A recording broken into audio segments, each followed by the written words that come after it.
एही पदक्षेप दर पदक्षेप गाइड्रे आपणकु इंगल ग्राइंडर व्यवहार करिबा उपरे स्वत। एक इंगल ग्राइंडर हेउछि एक बहुधंत यंत्र जहाँ मान्य होइछि धातु, पाथर, टाइल और कंक्रीट काटिबा, ग्राइंड करिबा और पॉलिश करिबा पई। इंगल ग्राइंडर अंशगुड़िक स्पिंडल लॉक ब्लेड को लॉक करे, वायु बंदर मोटर को शीतल करिबा पई वायु चलाई थाए, कोल्ड इंगल ग्राइंडर को शक्ति जोगाई थाए, गियर मुंड मोटर और गेज धारण करी थाए, डिस्क ग्राइंडिंग चक्र स्पिंडल सह युक्त, वायु इनलेट मोटर रे ठंडा वायु को आनी थाए, स्टर ट्रिगर ग्राइंडर चालू बंद करिबाकू, गार्ड मेटाल सील्ड व्यवहारकारी सुरक्षा पाई, साइड हैंडल द्वय ग्रिप पॉइंट। पारंपरिक यंत्र सह तुलना।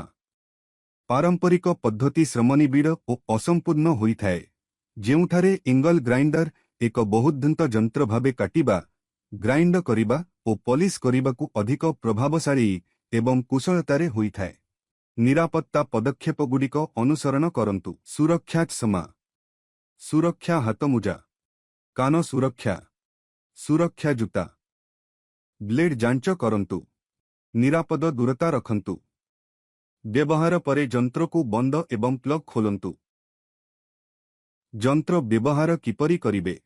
Cut off, flap, diamond cut, concrete grinding किंबा पॉलिश व्यवहार पाई चक्र बाछंतु। चक्र किंबा डिस्क जोड़ंतु। इंगल ग्राइंडर को पृष्ठरे स्थापन करंतु। हाथरे यंत्र को दुई हाथरे धरंतु। अनुकूल चाप प्रयोग करी ग्राइंडर को गति करंतु। प्रचालन समय दृढ़ धारणा रखंतु। व्यवहार परे एहाकू बंद करंतु एवं प्लग खोलंतु। यंत्र पूर्ण रूपे बंद हेबा पर्यंत एहाकू निखारी करंतु। यंत्र रक्षा परामर्श। व्यवहार परे परिशोधन करंतु। व्यवहार पूर्वरु डिस्क जांच करंतु। एक सुका एवं सुरक्षित स्थान रे स्थापन करंतु।